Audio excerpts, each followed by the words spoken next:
નમસ્કાર વિદ્યાર્થી મિત્રો, ફરી આજે લિબર્ટી સ્કૂલ બાબત તરફથી ઓનલાઈન શિક્ષણમાં આપ સૌનું સ્વાગત છે. તો આજે આપણે ધોરણ 11માં બાયોલોજી વિષય તરફ નજર કરીશું અને આ વિષયમાં આપણે કન્ટિન્યુ જે ચેપ્ટર નંબર 8 કોષ જીવનનો એકમ છે એ પ્રકરણમાં આપણે આગળ વધીશું. તો ચલો વિદ્યાર્થી મિત્રો, છેલ્લે આપણે કોષ એટલે શું, કોષવાદ શું છે, કોણે આપ્યો એને યાદ કરી લઈએ. રોબર્ટ હુકે કોષ વિશેની વાત કરી, રોબર્ટ બ્રાઉને કોષ કેન્દ્ર, માથિસ લીડન અને થિયોડોર સ્વોન બંને મળી કોષવાદની રજૂઆત કરી. કોષવાદના 3 મુદ્દા હતા. કોષ એ રચનાત્મક અને ક્રિયાત્મક એકમ છે. દરેક સજીવ જે છે એ કોષ અને કોષની નિપજોનો બનેલો છે અને પૂર્વ અસ્તિત્વ ધરાવતા કોષમાંથી કોષ વિભાજન થઈ અને નવા કોષનું નિર્માણ થાય છે. આપણે સમજ્યા. છેલ્લે આપણે કોષનું જે અવલોકન જોતા હતા એ અવલોકનમાં કોષમાં સુકોષ કેન્દ્રીય કોષ વિશે આપણે જોયું. હવે આપણે સુકોષ કેન્દ્રીય કોષ વિશેનું જે અવલોકન જોયું એમાં આગળ જે કોષના જે ઉદાહરણ હતા કે સૌથી નાનામાં નાનો કોષ કયો, મોટામાં મોટો કોષ કયો, એ છેલ્લે આપણે વાત કરી કે માઇક્રોપ્લાઝ્મા સૌથી નાનામાં નાનો કોષ છે અને શામરૂગનું ઈંડું એટલે કે શામરૂગનો અંડકોષ સૌથી મોટામાં મોટો કોષ છે. પણ એક બાબત મહત્વની છે કે માઇક્રોપ્લાઝ્મા એ આદિકોષ કેન્દ્રીય કોષનું ઉદાહરણ છે અને શામરૂગનો અંડકોષ એ સુકોષ કેન્દ્રીય કોષનું ઉદાહરણ છે. છતાં યાદ કરી લઈએ કે કોષ કદ અને આકારમાં જે ભિન્નતાઓ ધરાવે છે એમાં માઇક્રોપ્લાઝ્મા જે છે એ 0.3 માઇક્રોમીટરનો કોષ છે. એનું વ્યાસનું કદ કેટલું છે? 0.3 માઇક્રોમીટર. કોની વાત છે? માઇક્રોપ્લાઝ્મા. અને બીજું એક ઉદાહરણ તમારા બુકમાં આપ્યું છે કે બેક્ટેરિયાના કોષો, એટલે કે બેક્ટેરિયા ખુદ એક કોષીય રચના છે, પરંતુ બેક્ટેરિયા પણ ઉદાહરણ કોનું છે? આદિકોષ કેન્દ્રીય કોષનું ઉદાહરણ છે. તો બેક્ટેરિયાની સાઇઝ પણ 3 થી 5 માઇક્રોમીટરમાં હોય છે. એટલે બેક્ટેરિયાનું કદ આટલા સુધીમાં હોય છે. એવી જ રીતે મનુષ્યમાં સુકોષ કેન્દ્રીય કોષની વાત કરવામાં આવે, પરંતુ આ એક એવો કોષ છે મનુષ્યમાં કે જેમાં કોષ કેન્દ્ર પટલ એટલે કે કોષ કેન્દ્રનો અભાવ હોય છે. એવું જો કોઈ ઉદાહરણ હોય તો મનુષ્યનો રક્તકણનો કોષ છે. કયો કોષ છે? રક્તકણ. અને જે 7.0 માઇક્રોમીટર વ્યાસ ધરાવે છે. મનુષ્યનો રક્તકણ ગોળાકાર કોષ છે, પણ આ કોષની ખાસિયત છે કે એમાં કોષ કેન્દ્ર ગેરહાજર હોય છે. આમ અહીં આપણે સમજી શકીએ કે કોષ કદ અને આકારમાં વિભિન્નતા ધરાવે છે. છેલ્લે કોષ જે છે એ કેવા કેવા આકારના કેવા હોય છે? સ્તંભાકાર હોય, ઘનાકાર હોય, ગોળાકાર હોય, કુંતલાકાર હોય, કોણીય હોય, બહુકોણીય હોય, વગેરે પ્રકારના કોષ હોય છે. તો વિદ્યાર્થી મિત્રો, હવે આપણે આદિકોષ કેન્દ્રીય કોષ કેવો છે એને આપણે સમજવાનું છે.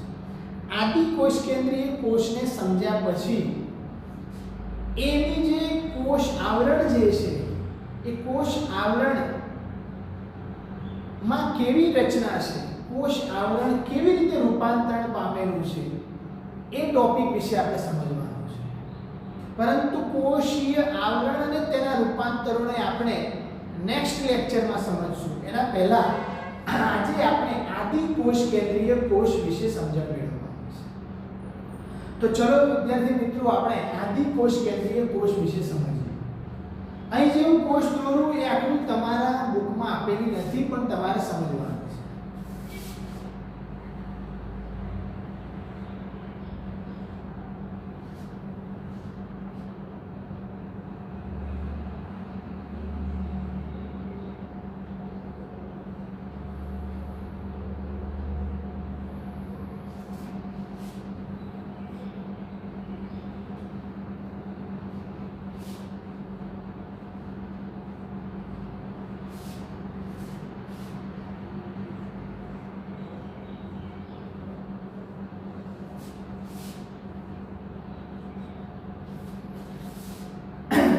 કોષ છે. આ કોષનું આવરણનો ભાગ છે. કોષ આવરણ અને દિવાલનો ભાગ. પણ અહીં આપણે કોષીય રૂપાંતરણ સમજશું ત્યારે એ નેક્સ્ટ લેક્ચરમાં આપણે એના બારામાં સમજવાનું છે. અહીં જનરલી આદિકોષ કેન્દ્રીય કોષનું આ એક લાક્ષણિક ઉદાહરણ છે, લાક્ષણિક આકૃતિ છે બેક્ટેરિયા. તો આદિકોષ કેન્દ્રીય કોષના ઉદાહરણો કયા? તો એક નીલહરિત લીલ, એક છે નીલહરિત લીલ,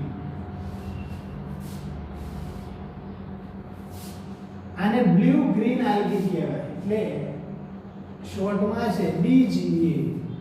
શું છે? BGA, બ્લુ ગ્રીન આલ્ગી, નીલહરિત. બીજું છે માઇકોપ્લાઝ્મા. એક ઉદાહરણ કયું છે? માઇકોપ્લાઝ્મા. એક છે નીલહરિત લીલ, બીજું છે માઇકોપ્લાઝ્મા, અને ત્રીજું છે બેક્ટેરિયા. દરેકે દરેક બેક્ટેરિયા જેટલા પણ છે પૃથ્વી ઉપર, તો બેક્ટેરિયા, માઇકોપ્લાઝ્મા, નીલહરિત લીલ, અને ચોથું ઉદાહરણ છે પીપીએલઓ. પીપીએલઓ નું પૂરું નામ છે pleuro pneumonia like organism. Pleuro pneumonia like organism. આ ચારેય કોષો એ આદિકોષ કેન્દ્રીય કોષનું પ્રતિનિધિત્વ કરે છે. મતલબ આદિકોષ કેન્દ્રીય કોષના ઉદાહરણો છે.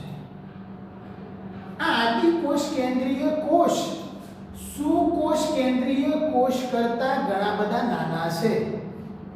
મતલબ કે કદ અને આકારની રચનામાં જોવા જઈએ તો સુકોષ કેન્દ્રીય કોષ કરતા આદિકોષ કેન્દ્રીય કદમાં નાના છે. આપણે જે થિયરી ભણીએ છીએ એ છે આદિકોષ કેન્દ્રીય કોષ, જેને પ્રોકેરિયોટિક સેલ કહેવાય. શું કહેવાય?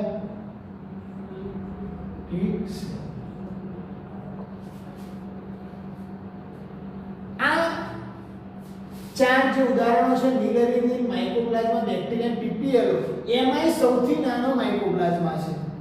એટલે કે સૌથી નાનામાં નાનો કોષ માઇકોપ્લાઝ્મા છે, જે આપણે આના આધારે નોંધ્યું. અને આ ચાર કોષ આદિકોષ કેન્દ્રીય કોષનું પ્રતિનિધિત્વ કરે છે, અને કદમાં સુકોષ કેન્દ્રીય કોષ કરતા સાઈઝમાં કેવા છે? નાના હોય છે. પણ ખાસિયત શું છે કે સુકોષ કેન્દ્રીય કોષ કોષ વિભાજન જે કરે છે, જે કોષ વિભાજન કરી અને પ્રજનન કરવામાં અથવા તો સંખ્યામાં વધારો કરવામાં અથવા વૃદ્ધિ કરવામાં જે સ્પીડ ધરાવે છે એના કરતાં વધુ ઝડપી કોષ વિભાજન કોણ કરે છે? આદિકોષ કેન્દ્રીય કોષ કરે છે. મતલબ કદમાં નાના હોવા છતાં કોષ વિભાજન સુકોષ કેન્દ્રીય કોષ કરતાં વધારે ઝડપી કરે છે. આ આદિકોષ કેન્દ્રીય કોષ કેવા આકાર ધરાવે છે?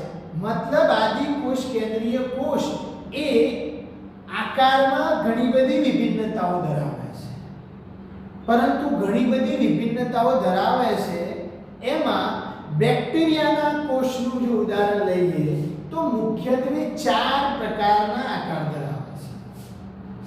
જો બેક્ટેરિયાનું ઉદાહરણ લઉં અને આદિકોષ કેન્દ્રીયની વાત કરું તો એ સ્વાભાવિક છે કે બેક્ટેરિયા દરેકે દરેક કોણ છે? આદિકોષ કેન્દ્રીય કોષ છે. તો આ આદિકોષ કેન્દ્રીય કોષનું જે ઉદાહરણ બેક્ટેરિયા છે એ મુખ્યત્વે આકારમાં જે ભિન્નતાઓ ધરાવે છે એ આકાર 4 પ્રકારના છે. આકારે નોંધીએ આપણે બેક્ટેરિયાના કોષના. એક છે કોકસ, બીજો છે બેસિલસ,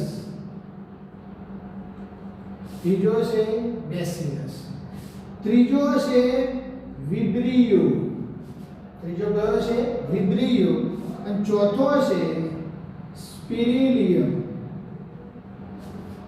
4 પ્રકારના આકાર ધરાવે છે. અંગ્રેજી નામ છે. કોકસ એટલે ગોળ હોય એનો આકારને શું કહેવાય છે? ગોલાનો. મતલબ કોકસ એટલે ગોલાનું. બેસિલસ એટલે દંડાકાર. કયો આકાર? દંડાકાર. વિબ્રિયો એટલે કોમાકાર. ઇન્વર્ટેડ કોમા આવે આ પ્રકારના બેક્ટેરિયા છે એ કોમાકાર. આ પ્રકારના બેક્ટેરિયા છે એ દંડાકાર અને ગોળ જે છે એ ગોલાનો. મતલબ એક કોષ કોમાકારનો, એક કોષ દંડાકારનો અને એક કોષ ગોલાનો અને એક જે છે એ કુંતલાકાર અથવા સર્પાકાર. કેવો છે? કુંતલાકાર. તો કુંતલાકાર જે છે એ આ પ્રકારનો. તો આદિ કોષ કેન્દ્રીય કોષ જે છે એ આકારમાં જે વિભિન્નતાઓ ધરાવે છે એ વિભિન્નતાઓમાં બેક્ટેરિયાના ઉદાહરણ લઈએ તો ગોલાનું, દંડાકાર, કોમાકાર આટલા આકાર ધરાવે છે. તો આના પરથી એક માહિતી જે અત્યારે છે કે બેક્ટેરિયાની જે જાતિ કે બેક્ટેરિયાના જે આકાર છે એના આધારે ફિક્સ કરવામાં આવી કે આ દરેક જે પણ બેક્ટેરિયા ગોળાકાર હોય એ બધા કોકસ પ્રકારના બેક્ટેરિયા કહેવાય. જે પણ બેક્ટેરિયા દંડાકાર હોય એ બધા બેસિલસ પ્રકારના બેક્ટેરિયા કહેવાય. જે પણ કોમાકારના હોય એ વિબ્રિયો. ઉદાહરણ તરીકે કોલેરા માટે જવાબદાર બેક્ટેરિયા નું નામ શું? કોલેરો વિબ્રિયો. શું નામ છે? કોલેરી વિબ્રિયો. તો કેમ નામ આપ્યું? કારણ કે એનો આકાર કેવો છે? આવો. ન્યુમોનિયા માટે જવાબદાર બેક્ટેરિયા કોણ? તો ન્યુમોકોકસ. તો કશાના આધારે નામ પડ્યું? તો કોકસના આધારે. કારણ કે કેવો છે? ગોળાકાર. એવી રીતે બીસીજી ટીબી માટેનો બેક્ટેરિયા માઇકોબેક્ટેરિયમ ટ્યુબરક્યુલોસિસ જે બેસિલસ છે માટે જે છે એ બેસિલસ નામ પડ્યું. ટીબી નો બેક્ટેરિયા માઇકોબેક્ટેરિયમ ટ્યુબરક્યુલોસિસ જેના આધારે એ ટીબી માટે આપણે જે રસી આપીએ છીએ એ રસીનું નામ બીસીજી આપવામાં આવ્યું. મતલબ કાલ્મેટિક ગ્યુરિન નામના વૈજ્ઞાનિકે એ રસી શોધી હતી. પરંતુ કાલ્મેટિક ગ્યુરિન પરથી સીજી નામ પડ્યું. તો આગળ બેક્ટેરિયાના નામ પરથી બેસિલસ પરથી શું પડ્યું? બી. એટલે આખું નામ રસીનું શું આપવામાં આવે છે? બીસીજી. તો બેસિલસ કાલ્મેટિક ગ્યુરિન તે બેક્ટેરિયા કયો છે? બેસિલસ. તો આ જે ઉદાહરણોના આધારે તમે સમજી શકો છો કે બેક્ટેરિયાના આકારના આધારે એનું નામ આપવામાં આવે છે. એની જાતિના નામ પસંદ કરવામાં આવે છે. તો આ આકારમાં વિભિન્નતાઓ જોઈએ. હવે સૌથી મહત્વનો એક મુદ્દો કે આદિ કોષ કેન્દ્રીય કોષનું જે મૂળભૂત સંગઠન છે, આ કોષની જે મૂળભૂત રચના છે એના અંદર જે કોષ રસ છે, એનું ડીએનએ છે, એટલે કે એનું જનિત દ્રવ્ય છે, એની કોષ દિવાલ છે, એનું કોષ આવરણ છે, એના અંદર આ ફિબ્રિયો છે, પિલ્લાઈ છે, આ કશા છે, આ જે દરેક સંગઠન છે એનું મૂળભૂત સંગઠન આદિ કોષ કેન્દ્રીય કોષનું એ ચાહે કોષનો કદ અને કોષના આકારમાં વિભિન્નતાઓ હોય છતાં પણ એનું મૂળભૂત સંગઠન હંમેશા કેવું હોય છે? સમાન હોય છે. મતલબ આકાર ચાહે ગોળ હોય, આકાર ચાહે દંડ હોય, આકાર ચાહે કોમાકાર હોય, પરંતુ બધાના અંદર જે રચનાઓ જે છે એનું મૂળભૂત જે સંગઠન છે, એનું જે બંધારણ છે એ કેવું છે? સમાન છે. તો આના પરથી સમજી શકીએ કે આદિ કોષ કેન્દ્રીય કોષનું મૂળભૂત સંગઠન એ કોષના કદ અને આકારમાં વિભિન્નતા હોવા છતાં કેવું છે? સમાન છે. તો વિદ્યાર્થી મિત્રો, ચલો આપણે આ જનરલ માહિતી જોઈ. હવે એમાં આગળ ચાલીએ કે આદિ કોષ કેન્દ્રીય કોષ પણ પાતળું પટલમય આવરણ ધરાવે છે. એને કોષ રસ પટલ અથવા કોષ રસ સ્તર તરીકે ઓળખવામાં આવે છે. મતલબ આદિ કોષ કેન્દ્રીય કોષ જે છે એ કોના વડે કોષ રસ પટલ નામના પાતળા આવરણ વડે ઘેરાયેલ છે અને આ કોષ રસ સ્તર જેને ઘેરે છે જેના દ્વારા આ કોષ રસ પટલ આવરિત છે એના અંદર શું આવેલું છે ઘટ્ટ કોષ રસ આવેલો છે શું આવેલું છે ઘટ્ટ કોષ રસ मतलब આ તરલ કોષ રસ દ્રવ્યને ઘેરીને ગોઠવાયેલું શું હોય છે કોષ રસ પટલ આ ઉપરાંત આ કોષ રસ પટલના ઉપર કોષ દિવાલ આવેલી હોય છે પરંતુ એ વર્ણન આપણે નેક્સ્ટ લેક્ચરમાં જ્યારે કોષીય આવરણ અને એના રૂપાંતરણ સમજશું કે કોષ રસ પટલની બહાર અને એના આવરણમાં કેવી રચનાઓ છે એમાં આપણે એના દિવાલ વિશે માહિતી મેળવવાની છે અત્યારે તમારે આદિકોષ કેન્દ્રીય કોષને સમજવા માટે એનું આવરણ જે છે કોષ રસને ઘેરીને આવરિત થયેલો ભાગ પટલ જે છે એને કોષ રસ પટલ કે કોષ રસ સ્તર કહેવાય છે અને એ કોને ઘેરે છે તો કોષ રસને કોષ રસ ઘટ્ટ તરલ દ્રવ્ય છે બીજી સૌથી મહત્વની બાબત કે આદિકોષ કેન્દ્રીય કોષમાં આનુવંશિક દ્રવ્ય તરીકે કોણ આવેલું હોય છે ડીએનએ મતલબ આનુવંશિક નો જે એકમ છે એ તો જનીન છે જેને આપણે ડીએનએ કહીએ છીએ એ જ ડીએનએ જેમ સુકોષ કેન્દ્રીય કોષમાં આવેલો હોય છે એવો જ ડીએનએ આનુવંશિક દ્રવ્ય તરીકે આદિકોષ કેન્દ્રીય કોષમાં જનીન દ્રવ્ય સ્વરૂપે આવેલો હોય છે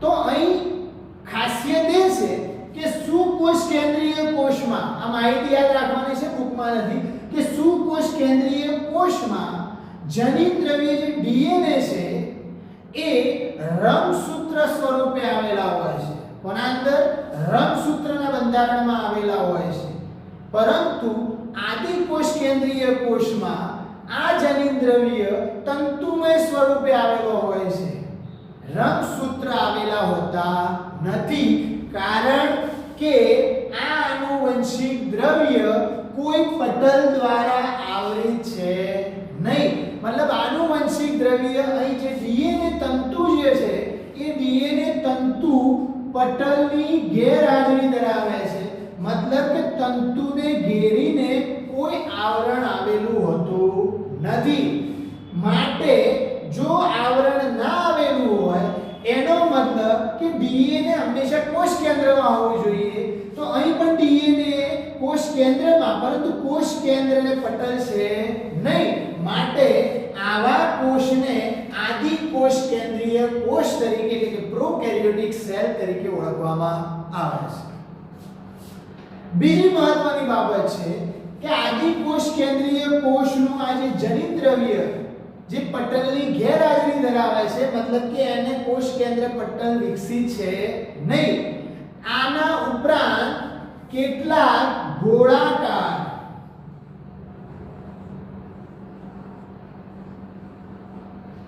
વલયાકાર ડીએનએ આવેલા હોય છે જે નાના નાના ગોળાકાર વલયાકાર ડીએનએ જે આ કોષ રસમાં આ જનીન દ્રવ્ય જે છે એની આજુબાજુ આવેલા હોય છે આ વલયાકાર નાના ટૂંકા જે ગોળાકાર ડીએનએ છે એને પ્લાઝમિડ તરીકે ઓળખવામાં આવે છે આ પ્લાઝમિડનું કામ શું છે તો આ પ્લાઝમિડનું ઘણું બધું કામ છે કોષ દિવાલના નિર્માણમાં મદદ કરે છે કોષ વિભાજનમાં મદદ કરે છે આદિકોષ કેન્દ્રીય માટેની વાત છે શ્વસનના કાર્યમાં આ પ્લાઝમિડ જે છે પ્રતિરોધક તરીકે વર્તે છે અને બીજું જો કાર્ય મહત્વનું સમજવામાં આવે તો વાહક અણુ તરીકે વર્તે છે તો વાહક અણુ તરીકે ક્યારે તો તમે ધોરણ 12 માં અભ્યાસ કરશો ડીએનએ ટેકનોલોજીના અંદર કે જનીન નું વહન એક કોષમાંથી બીજા કોષમાં જે કરવામાં આવે છે એના વાહક અણુ તરીકે આ પ્લાઝમિડ ડીએનએ ને લેવામાં આવે છે અને જે આ જનીન ટેકનોલોજી છે જનીન ઇજનેરી વિદ્યા જે છે એમાં સૌથી મહત્વનું આ એક ભાગ છે આ એક ડીએનએ છે કે જેના દ્વારા જનીન પરિવર્તિત જાતિઓ પેદા કરવામાં આવે છે. મતલબ આનું ઘણું બધું મહત્વ છે. અત્યારે જે પણ ટેકનોલોજીની જનીન પરિવર્તિત જાતિઓ સંકરણમાં અત્યારે જુદી જુદી જાતિઓ જે પેદા કરવામાં આવે છે, વનસ્પતિઓમાં બિયારણમાં જે અલગ અલગ જાતિઓનું નિર્માણ કરવામાં આવે, પ્રતિરોધક દ્રવ્ય તરીકે જે નિર્માણ કરવામાં આવે છે, આના અંદર આ DNA પ્લાઝમિડ જે છે અગત્યનું છે. આની ડિટેલ માહિતી આપણે ધોરણ 12 માં એની સમજમાં આપણે લેવાની છે અને એ સમય આપણે ભણીશું. તો વિદ્યાર્થી મિત્રો, આ પ્લાઝમિડ ઉપરાંત આદિકોષ કેન્દ્રીય કોષમાં રિબોઝોમ નામની અંગિકા, કઈ રિબોઝોમ, જે કોષ કેન્દ્ર પટલ વિહીન અંગિકા, રિબોઝોમ નામની જે આદિ અને સુકોષ બંને કોષોમાં આવેલી હોય છે, તો એ અંગિકા સમગ્ર કોષ રસમાં આવેલી હોય છે. આ ઉપરાંત આદિકોષ કેન્દ્રીય કોષમાં આ કોષ રસ પટલ જે છે એમાં અંતર્વલન પામી અને એક રચના આવેલી હોય છે જેને મેસોઝોમ તરીકે ઓળખવામાં આવે છે. તરીકે મેસોઝોમ. આ મેસોઝોમ જે છે એ અંગિકા સૌથી મહત્વની છે, પરંતુ ક્યાં આવેલી હોય છે? એ કોઈ અલગ અંગિકા નથી કે છૂટી છવાઈ કોષ રસમાં ફરતી હોય. નહીં, આદિકોષ કેન્દ્રીયનો જે કોષ રસ પટલ છે એમાંથી અંતર્વલય પામી અને આવેલી અંગિકા છે જે શ્વસનનું કાર્ય કરે છે. સૌથી મહત્વનું કાર્ય કોષ વિભાજનનું, બાળકોષોના નિર્માણમાં, વિતરણમાં, આ કોષના વિતરણમાં, ફેલાવવામાં સૌથી મહત્વની આ અંગિકા છે. તો જેવી રીતે સુકોષ કેન્દ્રીયમાં શ્વસન માટે કણાભસૂત્ર આવેલું હોય છે જેને પાવર હાઉસ ઓફ સેલ કહેવાય છે, તો આદિકોષ કેન્દ્રીય કોષમાં આવું કોઈ પાવર હાઉસ ઓફ સેલ કણાભસૂત્ર નામની અંગિકા આવેલી હોતી નથી. માટે આ જે આદિકોષ કેન્દ્રીય કોષ છે એના અંદર કુદરતે આ જે કોષ રસ પટલ છે એમાં અંતર્વલન પામી મેસોઝોમ નામની અંગિકા મૂકેલી છે, જેના દ્વારા આદિકોષ કેન્દ્રીય કોષ શું કરે છે? શ્વસન કરે છે. તો વિદ્યાર્થી મિત્રો, અહીં આપણે સમજી શકીએ છીએ કે આદિકોષ કેન્દ્રીય કોષમાં કશા પણ તમારી સામે દેખાય છે. જરૂરી નથી કે દરેક આદિકોષ કેન્દ્રીય કોષ કશા ધરાવે, પણ હા, આદિકોષ કેન્દ્રીય કોષ મુખ્યત્વે કશા ધરાવે છે અને પિલ્લી એટલે કે ફિમ્બ્રી નામની રચના પણ ધરાવે છે. વાળ જેવી સૂક્ષ્મ રચના જે એના કોષની ફરતે એના કોષ આવરણ ઉપર આવેલી હોય છે, ફેલાયેલી હોય છે, જે પ્રચલનમાં મદદ કરે છે. જ્યારે કોષીય રૂપાંતરણ અને કોષીય આવરણ અને તેના રૂપાંતરણનો આપણે અભ્યાસ કરશું એ સમયે આના બરાબર ડિટેલમાં આપણે સમજશું. તો અહીં આજે જે લેક્ચર પૂરું થયું, આદિકોષ કેન્દ્રીય કોષની સંપૂર્ણ માહિતી બુક પ્રમાણે આપણે જોઈ અને હવે આ કોષ આદિકોષ કેન્દ્રીય કોષમાં એના આવરણમાં કેવી રચનાઓ છે, કેવી રીતે કાર્ય કરવામાં મદદ કરે છે, એના વિશે અભ્યાસ આપણે નેક્સ્ટ જે લેક્ચર આવશે ધોરણ 11 બાયોલોજીમાં એમાં આપણે જોઈશું. તો અહીં સુધીની તૈયારી તમારે કરવાની છે પીડીએફ યા બુકમાં જોઈને વાંચીને. તો અત્યારે હું અહીં મારું લેક્ચર પૂરું કરું છું.